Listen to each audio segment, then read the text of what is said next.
بسم اللہ الرحمن الرحیم انشا اسٹوریز میں خوش آمدید۔ آج کی ہماری کہانی ہے پیار کا بندھن۔ امید کرتے ہیں کہ آج کی یہ کہانی آپ کو پسند آئے گی۔ ہمیں اپنے فیڈ بیک سے آگاہ کیجیے گا، ہمیں آپ کے کمنٹس کا انتظار رہتا ہے۔ تو آج کی یہ کہانی شروع کرتے ہیں جو کہ ایک سچے واقعے پہ مبنی ہے۔ تو چلیے کہانی شروع کرتے ہیں۔ بزرگوں سے سنتے آئے ہیں کہ جوڑے آسمانوں پر بنتے ہیں۔ تجسس تھا مگر دور ہو گیا۔ تجسس نے جب حقیقت کا روپ دھارا تو میری آنکھیں کھلی کی کھلی رہ گئیں۔ واقعی حکم ربی کے ہم سب تابع ہیں، یہاں تک کہ کائنات کا ذرہ ذرہ احکام ربی کا مرہون منت ہے۔ ہمارے ہی گاؤں کا واقعہ ہے کہ گاؤں کے دوسرے محلے میں میرے ایک دوست عمر کی شادی تھی۔ میں بھی مدعو تھا۔ رسم مہندی میں ہر طرح کا ہلا گلا ہوا، ڈھول بجے، خوب ناچ گانا ہوا۔ تقریب کی رونق کو دوبالا کرنے کے لیے کبھی کبھار فائرنگ کا تڑکا بھی لگایا جاتا رہا۔ عزیز و اقارب کے علاوہ کافی تعداد میں دوست احباب بھی شادی میں شرکت کی غرض سے تشریف فرما تھے۔ رات تقریباً 2 بجے تقریب اختتام پذیر ہوئی۔ عمر کا تعلق ایک زمیندار گھرانے سے تھا۔ سب لوگوں سے رقبے میں ان کی زمین زیادہ تھی۔ کوٹھی، نوکر چاکر، ضروریات زندگی کی ہر ایک آسائش میسر تھی۔ عمارت کے ساتھ ساتھ عمر ایک خوبرو نوجوان بھی تھا۔ گاؤں کی اکثر لڑکیاں اس کے قدموں میں ہمہ وقت دل پھینکنے کو تیار رہتی تھیں۔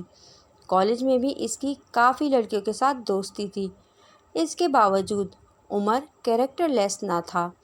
ہنس مکھ، دوسروں کے دلوں میں گھر کر لینے والا، ملنسار اور ہمدرد بھی تھا۔ گاؤں میں وہ بلا تفریق ہر کسی کے کام آتا، دکھ درد میں شریک ہوتا۔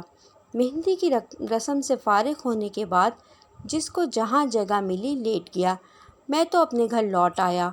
صبح مجھے میرے ایک دوست نے اٹھایا اور بتایا، سارے گاؤں میں چھان مارا، عمر کا کہیں پتہ نہیں چلا، وہ گھر سے غائب ہے۔ سارے عزیز و اقارب اور مہمان پریشان ہیں۔ بارات جانے کا ٹائم ہو رہا ہے۔ کاریں اور بسیں ہارن بجا بجا کر اپنی آمد کی خبر دے رہی ہیں۔ بینڈ والے بھی پہنچ چکے ہیں، مگر عمر کی اچانک گمشدگی نے سب کے ارمانوں پر اوس ڈال دی ہے۔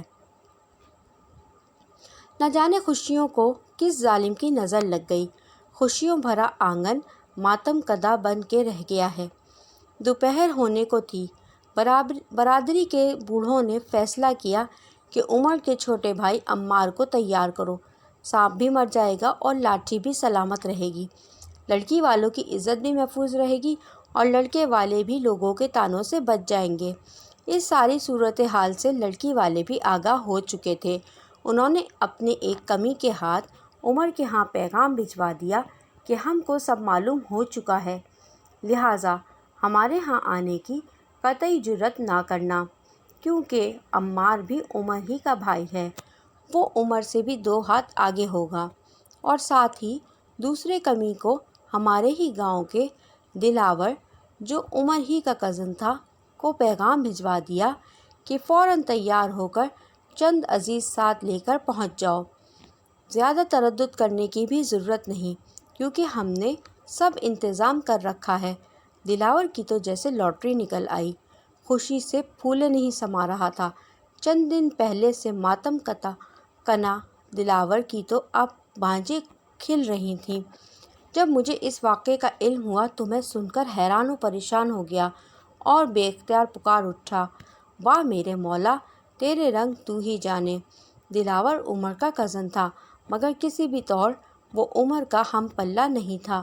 یہی وجہ تھی کہ فاریہ کے گھر والوں نے دلاور پر عمر کو ترجیح دی تھی، حالانکہ دلاور اور فاریہ ایک دوسرے کو بچپن سے چاہتے تھے۔ فاریہ دلاور کے سگے ماموں کی بیٹی تھی، مگر جہاں دولت کی فراوانی ہو وہاں رشتوں کا تقدس قائم نہیں رکھا جاتا۔ ہر رشتہ دولت کے ترازو میں تولا جاتا ہے۔ دولت تو بھائی کے ہاتھوں بھائی کو قتل کروا دیتی ہے، بیٹے کے ہاتھوں باپ کو مروا دیتی ہے۔ زمیندار تو ویسے بھی 1 انچ زمین کی خاطر خاندان کے خاندان تباہ کر دیتے ہیں، مگر زمین کا ٹکڑا کئی قتل کروانے کے بعد بھی مدنی اور مدالیہ کا منہ چڑھا رہا ہوتا ہے۔ دلاور تیار ہوا، اپنی بچپن کی محبت کو پانے کے لیے ماموں کے ہاں پہنچ گیا۔ اس طرح دو بچھڑنے والے آپس میں مل گئے۔ اس واقعے کو کافی عرصہ بیت چکا ہے، مگر آج جب بھی ہمارے گاؤں میں شہنائی کی آواز میرے کانوں سے ٹکراتی ہے تو مجھے فوراً عمر والا واقعہ یاد آ جاتا ہے۔ دلاور اور فاریہ کی شادی کے 2 سال بعد عمر دبئی سے لوٹا۔ ہر ایک اس سے روپوش ہونے کے متعلق پوچھنے کی کوشش کرنے لگا، مگر اس نے کسی کو بھی سچی بات نہ بتائی۔ ایک شام میری اور عمر کی ملاقات کھیتوں میں ہوئی، کیونکہ ہم دونوں کی زمین ساتھ ساتھ تھی۔ میں نے اسے اپنے ڈیرے پر بٹھا لیا اور پوچھا، عمر، تم نے سب کی عزت خاک میں کیوں ملا دی؟ خوشیوں بھرے گہوارے کو خود اپنے ہی ہاتھوں سے آگ لگا گئے۔ کون سی ایسی مجبوری تھی جس کی وجہ سے تمہیں ایسا کرنا پڑا؟ عمر کہنے لگا، فواد بھائی، ساری زندگی آگ میں جلنے سے بہتر تھا کہ چند دن کے لیے برا بن جاتا، اور وہ میں بن گیا۔ میں ضمیر کا قیدی بن کر جینے سے موت کو ترجیح دیتا ہوں۔ ایسا کرنے سے میرے ضمیر پر جو بوجھ تھا، اب میں اس سے آزاد ہوں۔ الحمدللہ، اب میرے ضمیر پر کوئی بوجھ نہیں ہے۔ اگر میں اس رات گھر سے نہ بھاگتا اور فاریہ کو بیاہ کر لے آتا تو لوگوں کی نظر میں وہ میری بیوی تو بن جاتی، مگر جب اس کا دل ہی مجھے قبول نہ کرتا تو میں اس زندہ لاش کا کیا کرتا؟ فواد بھائی، شادی کا مقصد تو یہ ہوتا ہے کہ زبان سے اقرار اور دل سے تصدیق۔ ہمارے معاشرے میں زبردستی یہ سب کروایا جاتا ہے۔ میں اپنی ایسی سختی کے خلاف ہوں۔ میرے علم میں تھا کہ فاریہ اور دلاور بچپن سے ایک دوسرے کو چاہتے ہیں، اور ان کی محبت کے اس پاک رشتے کو میری دولت سے تولا جا رہا ہے، اور دلاور کو اس لیے ٹھکرایا جا رہا ہے کہ وہ ہمارے ہم پلہ نہیں، حالانکہ فاریہ کے والد دلاور کے سگے ماموں بھی ہیں۔ مجھے یہ سب بالکل اچھا نہیں لگا۔ میرے ضمیر نے مجھے ملامت کی کہ میری وجہ سے 2 محبت کرنے والے دلوں کا خون ہو رہا ہے، اور یہ جرم سرزد مجھ سے کروایا جا رہا ہے۔ میں نے سوچا، کیوں قاتل بنوں؟ لوگ 4 دن باتیں بنائیں گے، برادری والے بھی میرے اہل خانہ کو کھٹی میٹھی سنائیں گے، اس سے کوئی فرق نہیں پڑتا۔ میرے ایسا کرنے سے اگر 2 دلوں کا ملاپ ہو جاتا ہے تو مجھے خوشی ہوگی۔